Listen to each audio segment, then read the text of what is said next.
superiores. Por otro lado, tenemos estadounidenses que se creen, como usted ha dicho, una raza superior. Estoy hablando ahora sobre el discurso de Barack Obama sobre la excepcionalidad de Estados Unidos. Y usted en una entrevista a RT ha dicho que este tipo de discursos son tremendamente peligrosos. ¿Por qué cree usted que son tan peligrosos? ¿No cree que la nación ya se cree superior?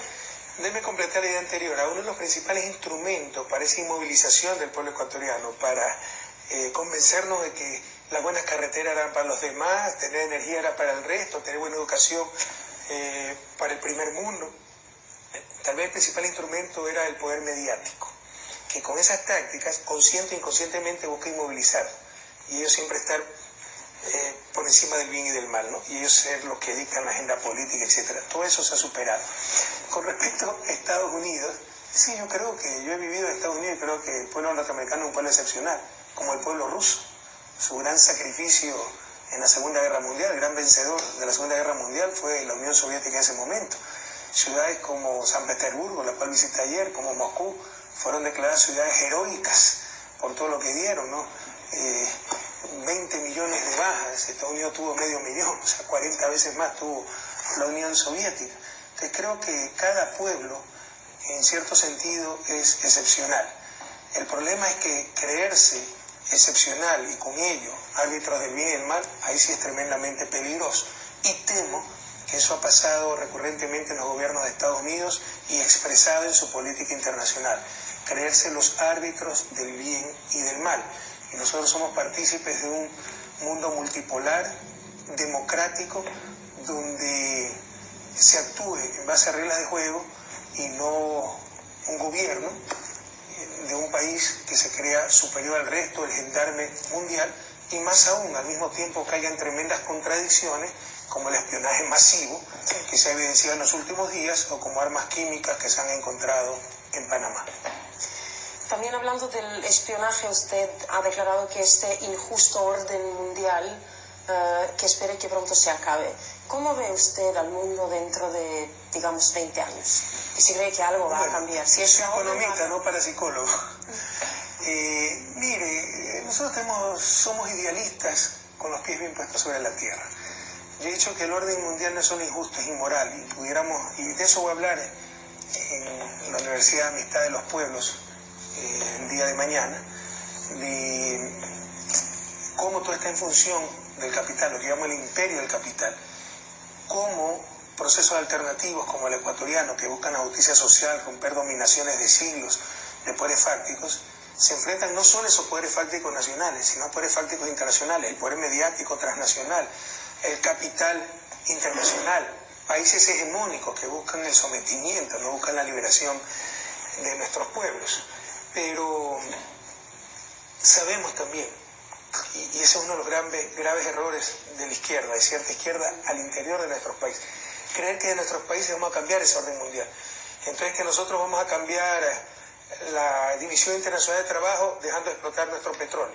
Lo que vamos a hacer es morirnos de hambre, no vamos a cambiar absolutamente nada a nivel internacional. Son graves errores, fruto de la ingenuidad, de la irresponsabilidad, de la insensatez, qué sé yo. Entonces, desde Ecuador no es que pensamos cambiar ese injusto orden mundial. Yo creo que lo cambiarán los ciudadanos del primer mundo, una vez que se den cuenta de cómo ellos también son víctimas de ese imperio del capital. No se han dado cuenta antes porque sí, los frutos del progreso daban para una buena parte para el capital, una buena parte para los seres humanos. Cuando viene la crisis, esos recursos se vuelven escasos y ya vienen las tensiones políticas. Ahora se dan cuenta, los ciudadanos europeos, por ejemplo, como el peso de la crisis, el capital quiere salir indemne y todo el peso de la crisis que recaiga sobre los ciudadanos. Entonces, por ahí hay una esperanza de cambio de ese injusto orden mundial donde el que predomina es el capital sobre los seres humanos, incluso en los países hegemónicos, que son manejados por los grandes capitales.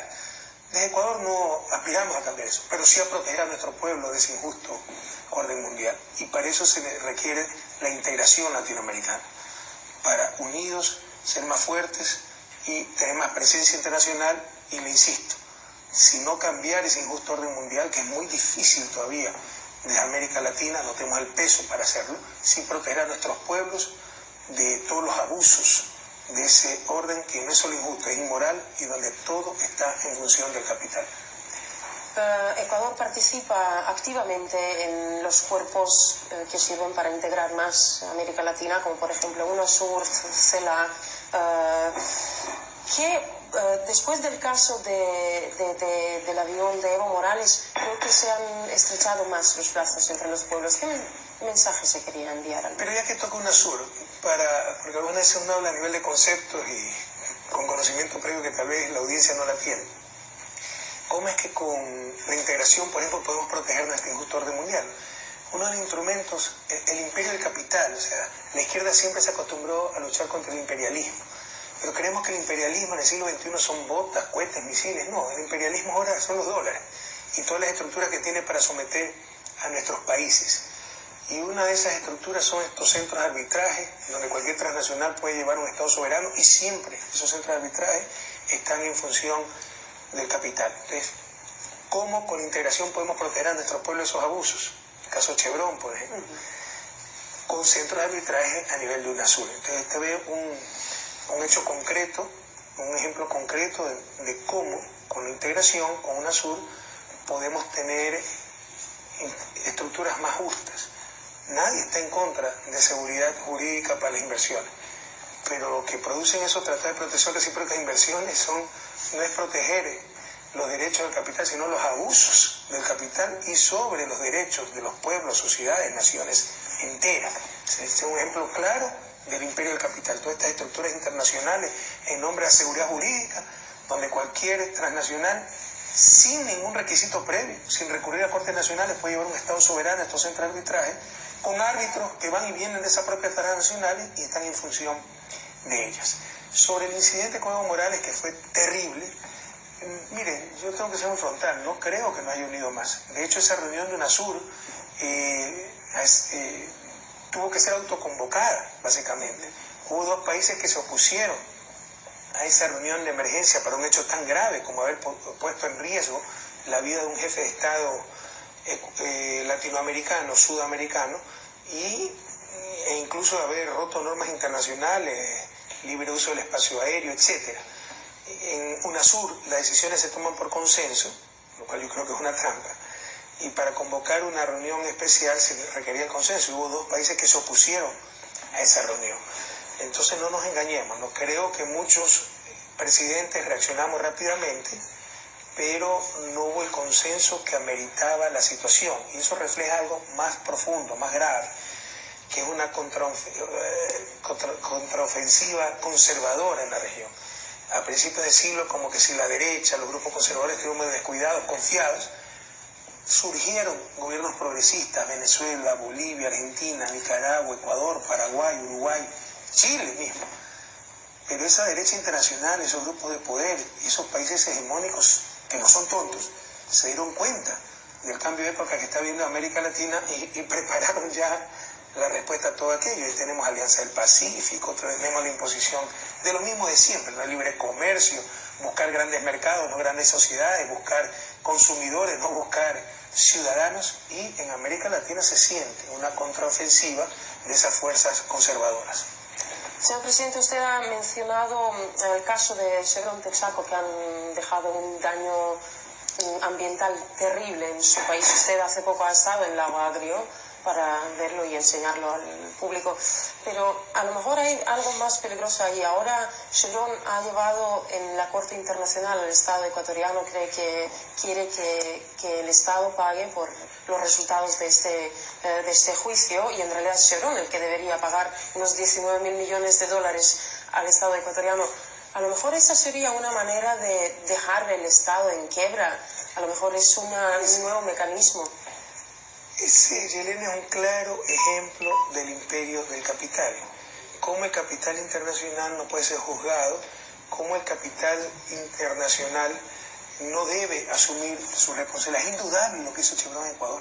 Pero si a alguien le queda una duda, yo le invito a meter las manos en las piscinas contaminadas, donde todavía la mano le sale llena de brea 20 años después de que esa petrolera dejó de trabajar en el Ecuador. La petrolera era Texaco, pero Chevron compró Texaco. Viene Chevron con sus centenas de millones de dólares, con su poder mediático, con sus medios comprados, a decir que esa piscina es de Petroecuador, la empresa estatal. Vaya, pregúntenle a las comunidades que viven ahí, pues. No creo que hayamos logrado convencer a miles de campesinos a mentir al unísono. Pregunten, pues, si ha trabajado ahí Petroecuador o si fue Texaco la que dejó la contaminación. Es inocultable, no va a poder tapar el sol con un dedo, pero así son de descarados. Y como perdieron el juicio en Ecuador, y el mundo entero debe saber que los amazónicos quisieron poner el juicio en Nueva York. 10 años pasó peleando Chevron para que no la juzguen en Nueva York, sino en cortes ecuatorianas, y decían que las cortes ecuatorianas tenían capacidad suficiente, etc. Como no pudieron comprar las cortes ecuatorianas y perdieron el juicio, ahora dicen exactamente lo contrario. Pero no solo eso, pierden un juicio privado y han llevado al Ecuador a estos tribunales arbitrales, en este caso un tribunal de La Haya, con las reglas UNCITRAL de Naciones Unidas, diciendo que el Estado ecuatoriano tiene que ser el que pague la sentencia. Porque en 1998, gobiernos entreguistas abiertamente corruptos firmaron un acuerdo con Chevron diciendo que todo estaba remediado, Texaco en ese entonces. La Contraloría del Estado, mucho antes de mi gobierno, en el 2000, dice que todo es mentira, pero ya el daño estaba hecho.